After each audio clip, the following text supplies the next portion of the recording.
Hello, and welcome to Braidwatch, the primary source for all things braid and braid adjacent in the Wheel of Time. On a previous edition of Braidwatch, we postulated that the braid worn by Egwene Alvear may be an example of a fishtail braid. Recently, the Wheel of Time social media accounts released high-resolution images of all of the main characters of the upcoming TV show, and a closer examination of these images has confirmed our earlier suspicions. Egwene Alvear is indeed wearing a fishtail braid. In braid-adjacent news, in the recently released Moraine's quest clip, we are able to observe Moraine's hairstyle more closely. When not wearing a formally styled updo, the Aes Sedai appears to take 2 strands of hair on either side of the face, wrap them in ribbons, and fasten them together at the back of the head.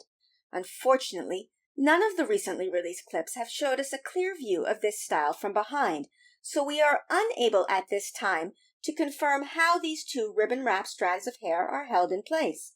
Some have theorized that there could be a hair tie involved, while others are of the opinion that Moraine would be more likely to use a hair pin.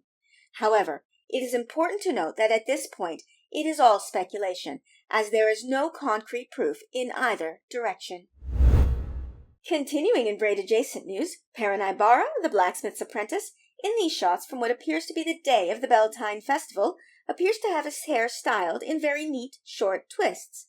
In a behind-the-scenes interview with IGN, Marcus Rutherford, the actor playing Perrin Ibarra, appears to be in the process of filming a scene involving fire and destruction.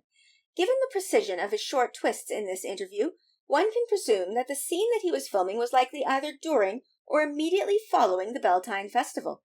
This is even more striking when one notes the length and transformation of these twists in scenes that appear to occur later on, chronologically. Moving on to the braid of primary importance. In an earlier behind-the-scenes clip, we were able to observe Nynaeve Almira grasp and flip her braid from the side. In the official trailer, we are able to see this dramatic and formidable braid flip from the front.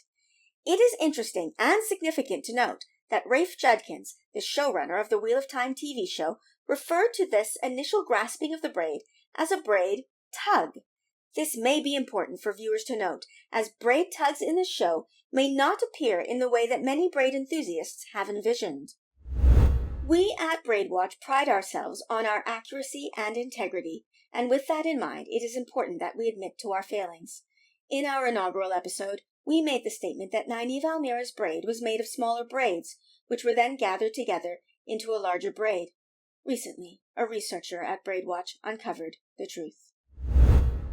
Oh, yeah, what happened was I was examining screenshots from the promotional material released by the Wheel of Time, and I noticed that what we were referring to as smaller braids appeared to be made up of 2 strands of hair.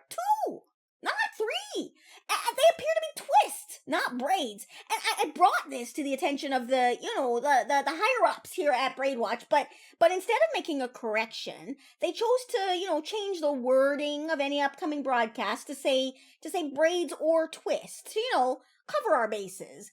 But a recently released interview with Zoe Robbins, who's the actress who's playing Nynaeve, and it was filmed during the filming of the first season of the Wheel of Time. It clearly shows her hair in twists. And when I brought this up to my supervisors, they realized, well, we have to fix our mistake.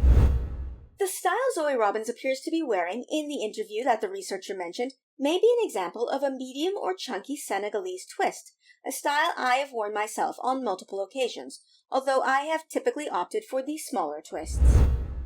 We at Braidwatch would like to sincerely apologize for our carelessness, and we vow to continue to do our best to bring you the best in braid and braid-adjacent news in the Wheel of Time. Thank you so much for joining us, and tune in next time for more Braidwatch.